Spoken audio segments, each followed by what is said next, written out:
broadcasting out of a studio from a home, it's refreshing to be in a live environment, to really be able to gauge, have people around you, have that energy around you, but better yet, man, to have that incredible beer to drink as we're sitting here. Great setting. Thank you so much for having us, first of all. It's awesome.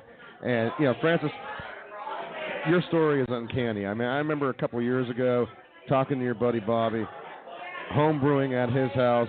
I mean, I know you've been running Boots Brewing over here for a while and teaching other people how to make beer. And now, did you see this happen? I mean, did you see years ago that one day you were going to own your own brewery?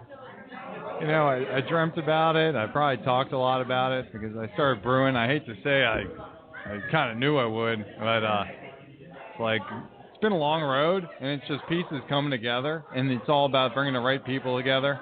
But I can't really say I'm necessarily surprised. I don't mean that sound silly like that, but it's really like you dream something and you work hard and you get the right people working together on it, and things just happen, Yeah, anytime you can realize a dream, it's definitely I totally agree, and we're loving it. It's opening night here.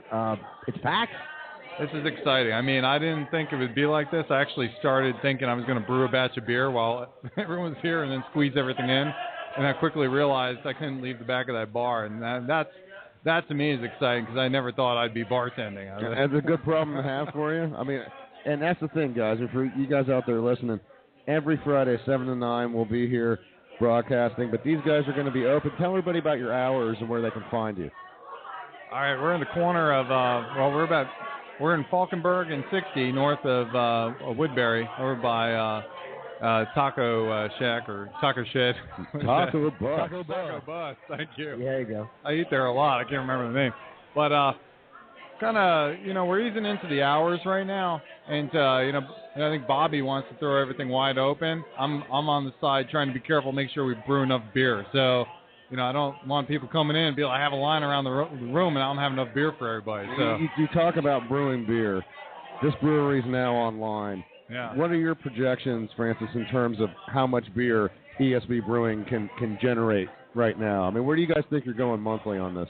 Well, capacity-wise, we could do about 7 barrels in a batch. So that's 210 gallons, roughly. And so that's a pretty good amount. It's going to take anywhere from 4 or 5 weeks for that to mature and be great shape. Our number one thing isn't necessarily focusing on the quantity of beer; it's the quality of the beer. So I really want to just make something that's great and special. I hope you guys are enjoying the beers, like the pumpkin, the smoked pumpkin is pretty incredible. Love that beer. The pecan.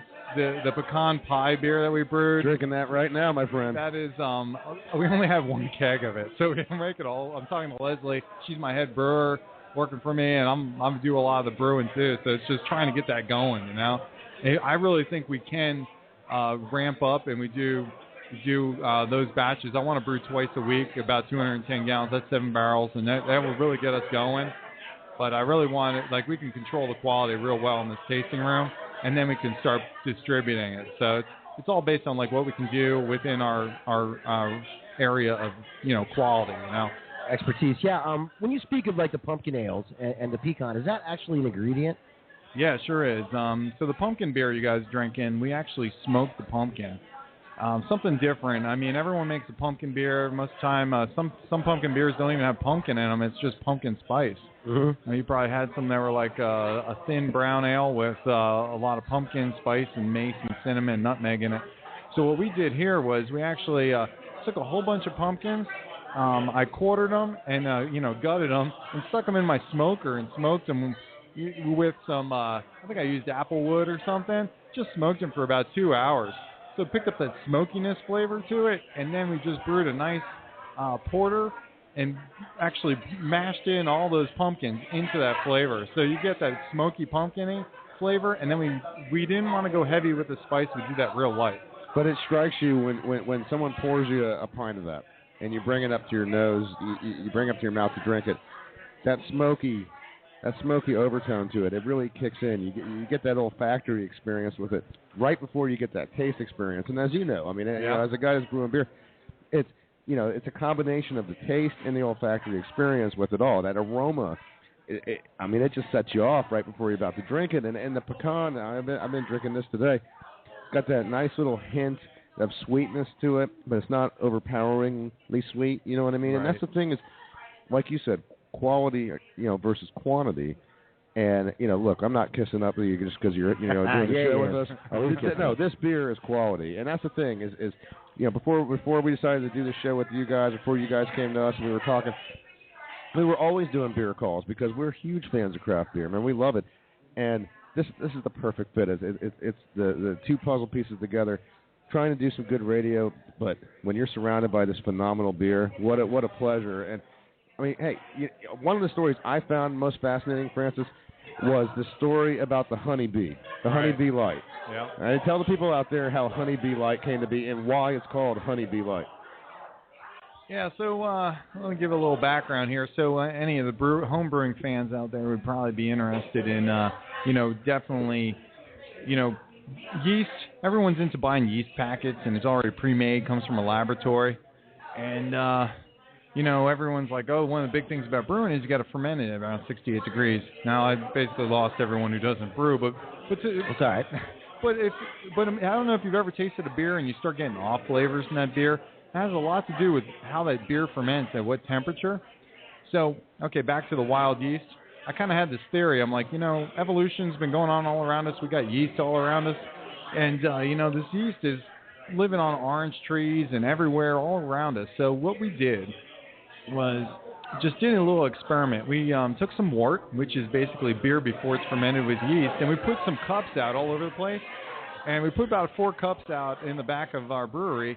And I think one of the cups someone drank, and the other cup probably fell over. And then we found a cup and it had a honeybee in it, and we're like, pay dirt. So we took that honeybee yeast, a beer that just came there. And so you think that honeybee's going around from flower to flower, and he's probably picking up a little bit of nectar from each one. And the yeast is natural on him.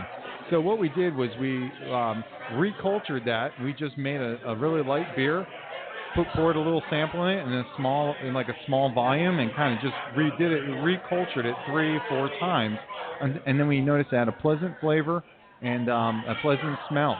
So by playing with that, I get really excited about this. I just wanted to see what the yeast could do first on its own without any other flavors. Not too much malt, not too much hops. So we shot for doing a really light beer, almost like a Bud Light, just to see what that yeast could do by itself. And we're moving a lot of it. I had Bud Light people coming in here. I like Bud Light, and I'm like, here, try this, Honeybee Light, and they're like, oh, that tastes really good. So that's a good feeling. Not that I'm trying to break into the Bud Light, but there's a lot of Bud Light people that could utilize some more flavor there. Yeah, absolutely. I think most people are disappointed in most American beers. I know I lost taste for them years ago. Oh yeah. Yeah, there's not much there. But from what I understand, and correct me if I'm wrong, this will only work in a warmer climate. Right. This yeast here it works great at it ferments at 90 degrees. So it's summertime. Florida. And we can just take one of our giant fermenters and practically park it in the sun, and the beer will just ferment perfectly at that temperature. We did a couple experiments with it too. We did a wheat beer, so that's the Dunkelweizen. That's up there. It says Honeybee Dunkelweizen. And then I have bottles of another beer that's 8%, so it's more like a Belgian strong. But I would like to call it a Florida strong ale. And you use that yeast for that as well, the same yeast? Exactly. And what's exciting about that beer, too, is we used a mixture of guava and palm sugar. Very, very Floridian. Yeah. So I know I have a bottle of it. I think we'll probably crack that. You guys will probably love it. It almost pours like champagne. Oh, really? Yeah. It has really nice bubbles to it. Is that a multi-fermented thing, or is triple fermentation, double, or no? It's bottle fermented. Okay. So we fermented it at 90 degrees. It did its thing in the fermenters, and then we went ahead and bottled it and did bottle conditioned, and we conditioned it in the warehouse at 90 degrees as well. And we get a lot of rich flavors out of that. It's pretty exciting. Yeah, it sounds amazing. I'm a big fan of the Fin du Monde. I don't know if you ever had it, and that's a very champagne type beer. That's one of our both of our favorite beers. I know. One of the things that's one of the things I think is so great about this brewery, and you saw it with Cigar City as well in Tampa. But I love what you guys are doing with it is embracing the local culture and running with it. You know what I mean? Running with the flavors that make us Florida. And you guys do it well. I mean, you've got this vast array. Tell people out there what they can expect in the future for ESB Brewing. I mean, what's your ultimate goal with this whole thing? What are you trying to do? Well, it's really use this as an outlet of creativity, of making really fun, great beers. I'd like to be able to. I have some really good IPAs that we have. We have our. I gotta make sure we just changed it. We're working on names still, but there's a Pieces of 8 IPA, and we have it on Randall. So some goals I'd like to do with the beer is just really capture a unique niche in the brewing area in Tampa Bay, and then from there grow and see what it can do. I'm not really bound to any beer styles. I know there's purists out there that beer has to be a certain way, certain style, this, that. I kind of like blending everything together. I'm also a guy who likes to make dessert beers. That's why we have chocolate cherry stout up there. I mean, that's crazy. Another phenomenal beer. Yeah, that's amazing. That's man. a great beer. Absolutely. Yeah, you sound like you're into testing stuff out, learning a little something yourself. You're definitely obviously that's your passion. And I tell you what, man, I've tried quite a few of them, and like I said, I'm not kissing butt either, man. I know a good beer when I taste one. Oh, thank you. Yeah. This stuff is excellent, man. I'm sitting here quaffing this smoking pumpkin right now. Are you quaffing? I tell you, when you drink this stuff, that smoke, again, like I said, I mean, it just hits you. It's the perfect blend of smoke and pumpkin flavor, like you said, without it being too faint, without that pumpkin spice, if you will.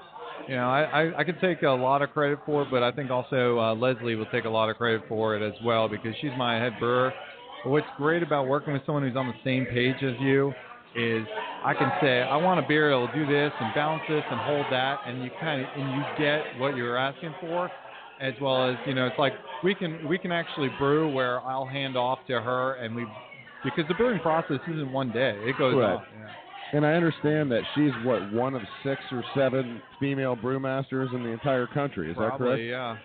Usually everyone expects a brewmaster to have a giant beard. I think Leslie's going to have to take testosterone replacement or something. Yeah, that's funny. Absolutely. But, it's good to know that you're an equal opportunity employer. You're not just going for some Belgian dude or something like that. But, yeah, I guess we're going to have an opportunity to meet her sometime. Yeah, she's actually right there behind the bar. Maybe you guys can talk to her. She's definitely. I thought she wasn't going to be here today. You were telling us yesterday you didn't think she would be here. I don't think she wants to leave. She's having a good time serving the beer. Why would anybody want to leave this place? This is heaven on earth. Well, Francis, we appreciate you joining us for this interview. And look, we're going to keep bringing you guys on every week. I mean, I want to keep hearing more about the story, and I want to hear more about the updates. This is exciting. I mean, not only because you guys are friends, but to be on the ground room floor of this and watch you evolve. I think so many of us, as we get cynical about the corporatism that we see, we're all kind of rooting for the small guy, the small business man. And to see you guys coming out there with these bold flavors, with this bold initiative that you have, it's awesome, man. It's a pleasure to be part of this whole thing, and we thank you so much for having us here, man. Hey, thank you. We'd like to have you on, as often as you'd like. And if there's even, I know you run the brewery shop next door, booth that is, and then people could call and maybe with questions and ask you if they're having some issues with their home brewery and stuff, and maybe. Oh, that's right. We kind of started this with the dream kind of evolved, right? To become a brewery. So, the homebrew shop. Anyone who has the inclination to try brewing, we have everything you need, and we have brew by number kits. Basically, if you're a 5-year-old, you could brew beer. Now, consuming it's a different story, but you can definitely do it. It's pretty easy. Yeah, I mean, damn those laws. If we were in Europe, it'd be okay. Stick with Kool-Aid. Stick with Kool-Aid for now. When you hit the 21, but. Well, brother, thank you so much for being a part of the show. We're up against a commercial break here, but we will definitely get you guys back on next week. I want to hear more about this ESB story. Maybe we can get the brewmaster next week. You think we can get it hooked up? We'll get you hooked up with her, and then hopefully we'll have the agave wheat coming out. So we have a test batch of that. You were telling us about that yesterday. That sounds intriguing. Is that like a tequila thing to it? It finishes kind of sweet. It's got a little rye to it. Wow. It's real nice. Sounds awesome. All right, cool. See you guys. All right, thank you, brother. Hey, thanks a lot, man. Now, one of our core fans, one of our biggest fans on the show was always Felix Kell. Okay, for those that are new to the show, we have a guest that calls in from time to time, has been doing so for a number of years, and he was always our biggest fan. That's why we dubbed him officially the Cranial Emission superfan, that was Felix Cal. Now, Felix has been traveling around the world, having a blast, apparently flying